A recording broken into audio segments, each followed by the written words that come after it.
Hello everyone, आप सब कैसे हैं? मैं उम्मीद करता हूं कि बहुत अच्छे होंगे और अपनी पढ़ाई को बहुत अच्छे से कर रहे होंगे।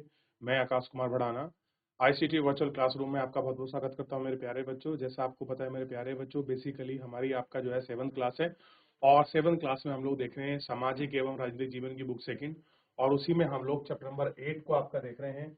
और चैप्टर नंबर 8 में हमने देखा था बाजार में कमीज। तो कुल मिलाकर बाजार में कमीज का मतलब था कि एक शर्ट बनने तक कितना लंबा ट्रैवल करना पड़ता है, कैसी स्थिति है। उसमें हमने किसानों की स्थिति की भी आप बात की, बाजार में जो आपके बड़े जमींदार हैं उनकी भी हमने बात की, उनके विषय में हमने देखा कि किस तरीके से ये सारी चीजें होती हैं। ठीक है, कपास की खेती को लेकर, कुरनूल में उगाई जाने वाली कपास को लेकर हमने देखा, कपास किस प्रकार की थी, कैसे उसका प्रयोग होता था, ये सारी चीजें हम पढ़ चुके हैं। कपास की खेती में बहुत अधिक निवेश की जरूरत पड़ती है, उस निवेश की हमने बात करी। उर्वरक, कीटनाशक काफी व्यय होता है, इन सबको हमको देखा और किस प्रकार उनको उधार लेना पड़ता है। व्यवसाय के परिसर में आमदनी के तोल मोल क्या है, कैसे कुंटल में रेट में बेचा है, किस तरीके से है। और हमने ये भी देखा है कि एक धागा कैसे बनता है। ये तो हमारा मंडी से सफर था धागा बनने तक, लेकिन मंडी से पहुंचने का भी एक लंबा सफर है जो आपका किसान 4 से 5 महीने का में आपका टर्नओवर में आपका करता है। उसके पौधों को लगाता है, बीज रोपा करता है, पौधा लगाता है, निराई गुड़ाई, देखभाल, सिंचाई, खाद, उर्वरक इत्यादि, उसको बीनना, बीनकर मंडी पहुंचाना, कपास क्वालिटी चेक कराना। तो बहुत सारा ऐसा तंत्र है जो वो आपका देखता है और उसको करता है। व्यापारी और सपने के बीच की जो बातचीत है उसमें दिखाया है, और कैसे वहां कर्जे पर दूसरे पर निर्भर रहना पड़ता है। ये सारी चीजों को हमने देख लिया था। और साथ में हमने इरोड का जो बाजार है उसको भी समझने का प्रयास किया कि जो आपका इरोड का बाजार है वो कैसा है। तो ये सारी चीजें हम लोग आपका लेक्चर में देख चुके थे, बात भी कर चुके थे। किसी का कोई डाउट, कोई क्वेरी है, आप हमसे पूछ लीजिए।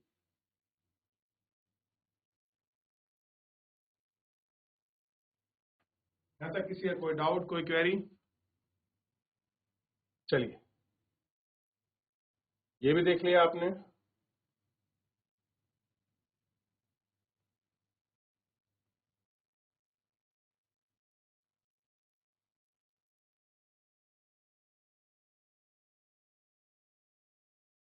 देखा आपने? चलिए, बुनकारी संस्था समिति को हमने देख लिया। तो इतना हम लोग देख चुके थे। आज सबसे पहले आगे बढ़ते हैं, और आगे बढ़ने से पहले किसी का कोई भी डाउट, कोई क्वेरी है, पहले आप मुझसे पूछ लीजिए। इस क्वेरी में कोई भी डाउट आपका बनता है, फिर हम लोग इस क्वेरी के साथ चैप्टर में आगे बढ़ जाएंगे। कोई भी डाउट है किसी भी स्कूल के कोई भी बच्चे का चैप्टर से संबंधित, कोई आपका डाउट है, आप पूछ लीजिए मेरे प्यारे बच्चों, फिर आगे बढ़ेंगे।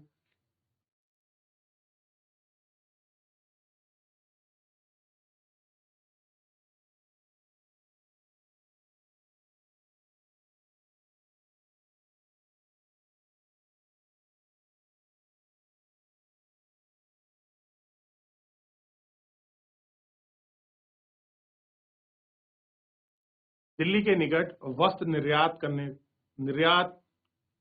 का कारखाना। इरोडा का व्यापारी बुनकरों द्वारा निर्मित कपड़ा दिल्ली के पास बने बनाए कपड़े निर्यात करने वाला एक कारखाना है। इरोडा में एक ऐसी जगह है जहां पर आपका बने बनाए कपड़े हैं और उन कपड़ों को आपका निर्यात करने वाला एक कारखाने को भेजता है। वस्त्र निर्यात करने वाली फैक्ट्री इसका उपयोग कमीज बनाने के लिए करती है। चाहे जो आप कपड़ा जाता है उससे क्या बनता है, कपड़ा बनाने में उसका प्रयोग जो है आपका किया जाता है। ये कमीज विदेश कार विदेश खरीदारों को निर्यात की जाती है। कमीज के विदेशी ग्राहकों में अमेरिकी और यूरोप ऐसी व्यवसायी होते हैं जो स्टॉक श्रृंखला चलाते हैं। बड़े बड़े स्टॉक के स्वामी केवल अपनी शर्तों पर ही व्यापार चलाते हैं। वे माल लेन देन, न्यूनतम स्तर पर माल खरीद की मांग करते हैं। साथ ही वे सामान की उच्च कीमतम स्तर की गुणवत्ता और समय पर सामान देने में भी शर्त रखते हैं। सामान जरा सा भी दोष युक्त होने पर, माल देने में जरा भी विलंब होने पर सख्ती निपटाई जाती है। इसलिए निर्यातक इन शक्ति ग्राहकों को निश्चित की गई भस्कर पूरा करने की कोशिश करती है। क्या करती है? कोशिश करती है। ग्राहकों की इस और प्रकार के बढ़ते दबाव के कारण वस्त्र निर्यात करने वाले कारखाने खर्चे में कटौती करने का प्रयास करती है। वे काम करने वालों को तक संभव हो सके न्यूनतम मजदूरी से लेकर अधिकतम काम करने में इस तरह पर लाभ तो बढ़ते हैं और विदेशी ग्राहकों द्वारा भी सस्ते दामों पर वस्त्र देते हैं। कैसे करते हैं? सस्ते दामों पर वस्त्र देते हैं। तो कारखाने में किस प्रकार की श्रृंखला चलती है विदेशी ग्राहकों से लेकर, ये सारी चीजें हैं आपको देखने के लिए मिलेंगी। किस प्रकार से ये सारी चीजें होती है। देखिए बहुत सारी चीजें लॉटमेंट में से ली जाती हैं, मशीनीकृत आपका चीजें यूज होती हैं, तो उनका प्रभाव तो सब जगह आपका पड़ता ही है और उसका प्रभाव देखने के लिए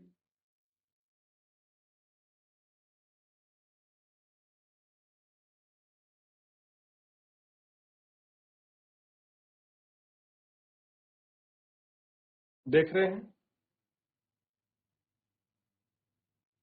विदेश में खरीददार वस्त्र निर्यात करने वाले को क्या अपेक्षा रखते हैं?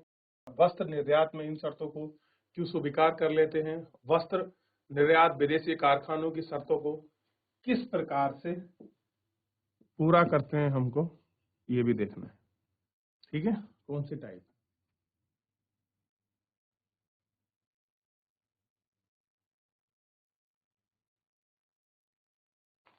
सिंपलेक्स गवर्नमेंट फैक्ट्री में 70 कामगार हैं, इनमें से अधिकांश महिलाएं हैं। इनमें अधिकतर कामगारों को अस्थायी रूप से काम पर लगाया जाता है। इसका आशय यह है कि जब भी फैक्ट्री मालिक को लगता है कि कामगार की आवश्यकता नहीं है, उस पर वे जाने को कह सकते हैं। कामगार की मजदूरी के कौशल के अनुसार तय की जाती है। काम करने वाले अधिकतर वेतन दर्जी को मिलता है, जो लगभग 3,000 रुपये प्रति माह होता है। स्त्री को सहायक के रूप में धागे काटने, बांटने, टोका निताई करने, पैकिंग करने का काम रखा जाता है। इन कामों पर आपका न्यूनतम मजदूरी दी जाती है। क्या मिलती है? न्यूनतम मजदूरी जो है आपका दी जाती है। ठीक है, ये हमको ध्यान।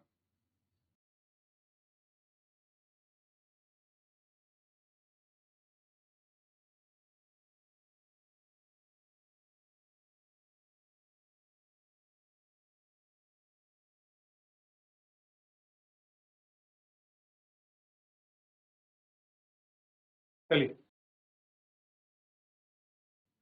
अब देखिए मजदूरों का भुगतान। कुछ आपके दर्जी हैं, उनको आपका कितना? 3,000 रुपये प्रति माह। जो आपका प्रेस करते हैं उनको 1.5 प्रति पीस, यानी कि पर जोड़ी मतलब जो है एक पैंट पर प्रेस करने के या एक शर्ट पर प्रेस करने के 1.5 रुपए उनको मिलता है। जांच करने वालों को 2,000 रुपये प्रति माह। धागा काटने और बांटने वालों को 1,500 रुपये प्रति माह आपका मिलता है। देखिए संयुक्त राज्य अमेरिका में कमीज, संयुक्त राज्य अमेरिका में के कपड़ों की एक बड़ी दुकान सी कमीजों को प्रदर्शित करती है।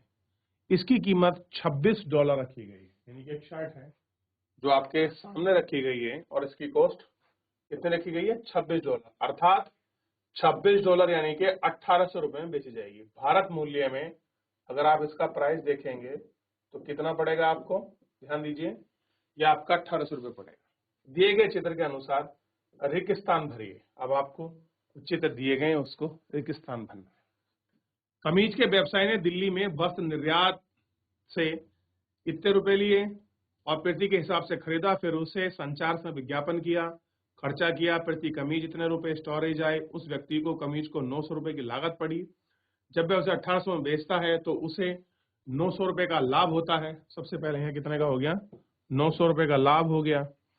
तो वह जितना हुआ संख्या कमीज के पर उतना लाभ कमा लेगा। अब देखना क्या है, सबसे पहले देखिए 300 रुपए की उन्हें शर्ट खरीदी, 200 रुपए आदि भंडार को दिए, विज्ञापनों पर उनने 400 रुपए खर्चा किया। 0 0 4 2 6 3 9, यानी कि कुल मिलाकर उसको शर्ट कितने की पड़ी, 900 रुपए की। उसने एसपी यानी कि सेल प्राइस कितना किया उसका, 1800 रुपए।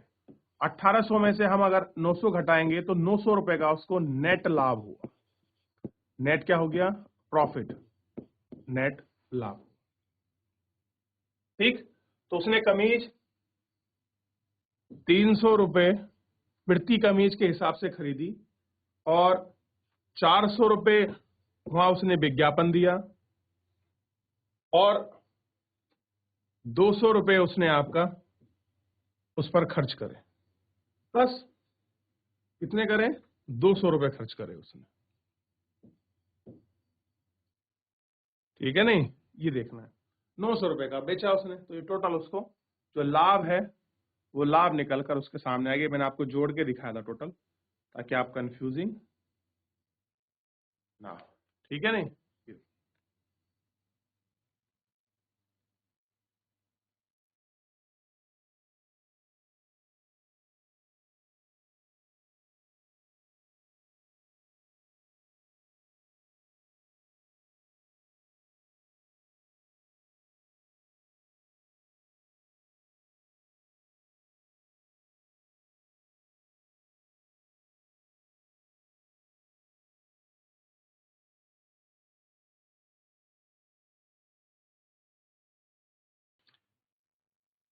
300 रुपए प्रति कमीज के हिसाब से कमीज बेची गई।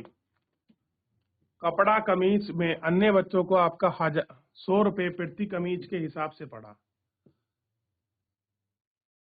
कामगारों की मजदूरी 25 रुपए प्रति कमीज के और कार्यालय में चली और 25 रुपए प्रति कमीज की दर से हुआ। क्या आप वस्त्र निर्यात को प्रति कमीज के हिसाब से मिलने का लाभ या आप उसकी गणना कर सकते हैं?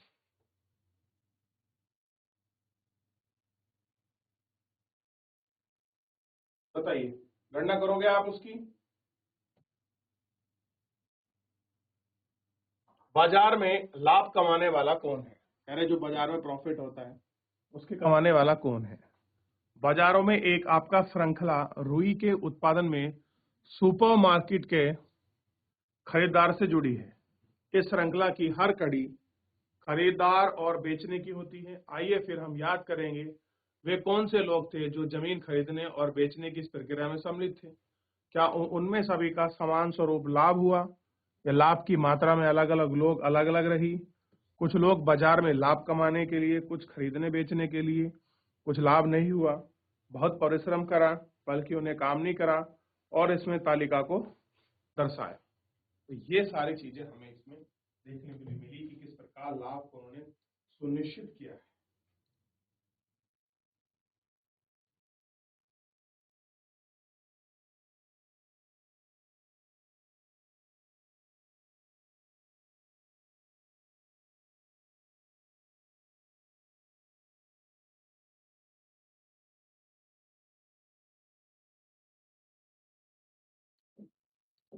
बाजार और समानता कैसी है, बाजार और समानता।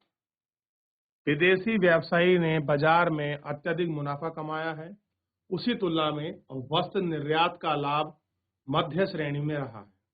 दूसरी ओर वस्त्र निर्यातक फैक्ट्री का कामगार मुश्किल से केवल अपनी रोजमर्रा की जरूरतों के लायक ही कमा सकते हैं। इस प्रकार हम देख सकते हैं कि कपास उगाने की छोटी किसानों की, ऋण के बुनकरों की कड़ी मेहनत की है, लेकिन बाजार में उन्हें उत्पादित का उचित मूल्य नहीं मिला है। व्यवसायी या व्यापारी की स्थिति बनी है, बुनकरों की तुलना में उनकी कमाई अधिक हुई है, लेकिन निर्यात में कमाई से बहुत कम है।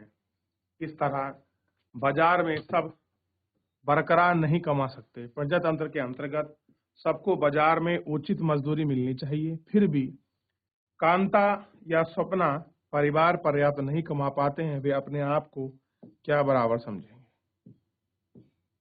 ठीक, ये हम इसमें देखते हैं।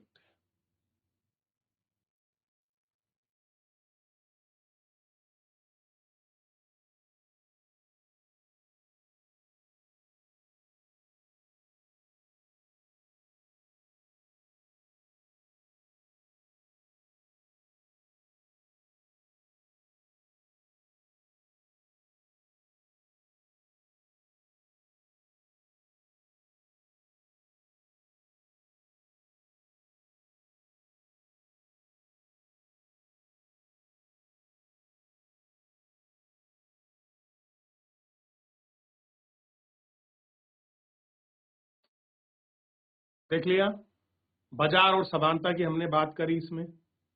ठीक, चलिए, तो इस तरह की कुछ सुपरमार्केट आपने देखी होगी मॉलों में, जो आपको मॉल वगैरह में जो बड़े-बड़े शॉपिंग कॉम्प्लेक्स हैं, उनमें इस तरह के बाजार आपको संचालित जो है होते हुए आपको दिखाई देंगे।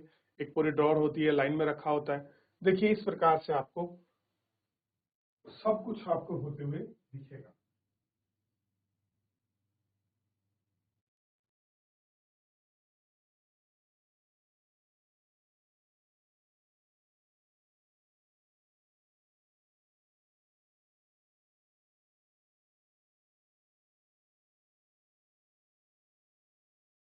एक और बाजार में लोग काम करने, उन चीजों को बनाने और बेचने का अवसर देते हैं, तो उन जो उगाते या बनाते हैं किसान रुई बेच सकते हैं, बुनकर अपना बना हुआ कपड़ा। दूसरी ओर बाजार में धनवान और शक्तिशाली लोगों को प्राय सर्वाधिक आपके कमाई करते हैं। ये वे लोग हैं जिनके पास पैसा है, अपने कारखाना है, बड़ी बड़ी दुकानें हैं, बहुत बड़ी जमीनें हैं। गरीबों को अनेक चीजों के लिए धन शक्ति लोगों के ऊपर निर्भर रहना पड़ता है। कैसा है, इन्हें एक दूसरे के ऊपर डिपेंडेंसी है और आपका लोगों के ऊपर आपका निर्भर रहना पड़ता है। गरीबों को उनके ऊपर ऋण के लिए छोटी किसान सपन का मामला देख लीजिए, सपना का मामला। कच्चा माल प्राप्त करने के लिए, अपना सामान बेचने के लिए, जैसा दलहन व्यवस्था में बुनकर के साथ होता है, प्राय नौकरी प्राप्त करने के लिए जैसा वस्त्र के कारखानों को कामगार के साथ निर्भर रहना पड़ता है। इस निर्भरता के कारण ही बाजार में गरीबों को शोषण हो रहा है। इस समस्या को के समाधान के लिए भी रास्ते हैं, जैसे कि उत्पादक मिलाकर सहकारी संस्थाएं बनाएं और कानून का दृढ़ता से आपका पालन करें। कैसे करें? दृढ़ता से आपका पालन करें। ठीक, इस तरह की कोऑपरेटिव सोसाइटी बनाकर ये सारी चीजों को करें तो आपका आप देखेंगे ये सारी चीजें शायद और अच्छे से आपको देखने के लिए मिले। यही था आपका सपना का कि किस प्रकार उनको बेचा जाए, किस प्रकार उनको करा जाए, क्या उनकी चीजें हैं, किस प्रकार हम उनको देख सकते हैं। और एक कपड़ा व्यापारी जो है कैसे वो आपका लोगों से मतलब जो आपके बड़े व्यापारी जो कॉटन को खरीदते हैं उनसे खरीदता है, फिर उसका धागा बनवाता है, धागे से एक पूरा कपड़ा बनता है मशीन में बुनकरों के माध्यम से, फिर उसका कपड़े क्वालिटी चेक होकर कमीज बनाते हैं। तो एक बहुत लंबे प्रोसेसर से गुजरना होता है एक कपड़े को बने तक, और ना जाने कितनी उसमें अथक मेहनत लगने के बाद हम तक वो पहुंचता है।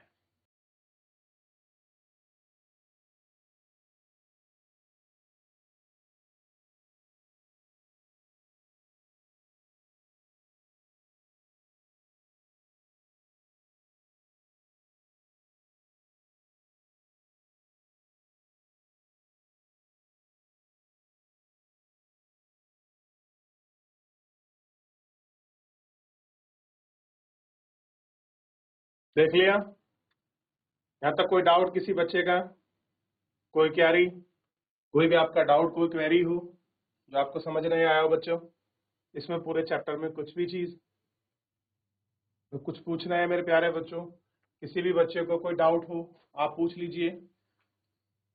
जितना आज हमने आप कल पढ़ा है पूरे लेक्चर में आप एक बार देख लें।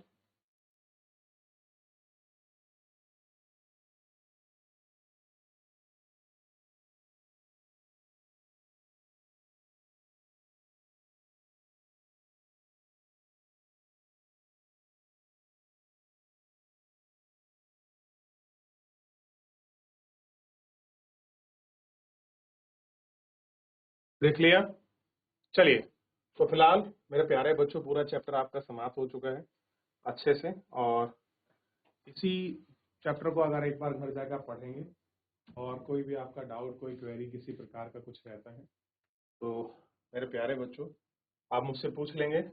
एक बार पुनः आपका देख लीजिएगा। चलिए थोड़ा सा एक बार इसके एक दो क्वेश्चन हैं उनको हम लोग आपका देख लेते हैं।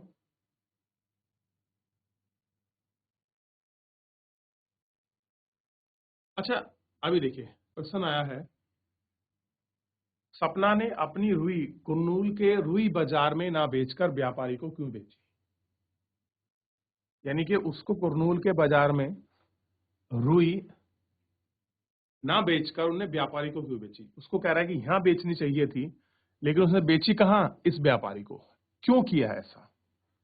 बताइए क्यों किया होगा? क्योंकि सपना ने पहले उससे 3,000 रुपए का कर्जा ले रखा था। कितने का? 3,000 रुपए का। और ये वादा किया गया था कि जब मेरी फसल आएगी तो मैं फसल आपके पास ही बेचना पड़ेगा। उसने बोला था ना कि फसल को आपको मेरे पास बेचना पड़ेगा। और वो फसल बेचने के बाद क्या होगा? आपको फसल कहां बेचनी पड़ेगी? मेरे ही पास बेचनी पड़ेगी। और दूसरा क्या है?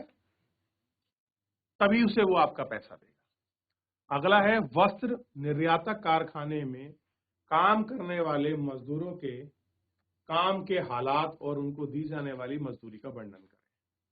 और क्या आप सोचते हैं कि मजदूर के साथ न्याय हो रहा है? अब सोचिए, आपने पढ़ा 3,000 रुपए, 1.5 रुपया पर पीस के हिसाब से प्रेस करने का, 2,000 रुपए क्वालिटी चेक करने का। तो क्या बताइए, इतना कम सैलरी में किसी का गुजारा हो सकता है या फिर जीवन जी सकता है? तो आप इसको देखिए किस प्रकार से वो हो रहा है, किस प्रकार से सारी समस्या जो है वो उत्पन्न हो रही है। आप इनको देखिए, दोनों क्वेश्चन का आंसर करिए और आपको ज्यादा अच्छे से मिलेगा।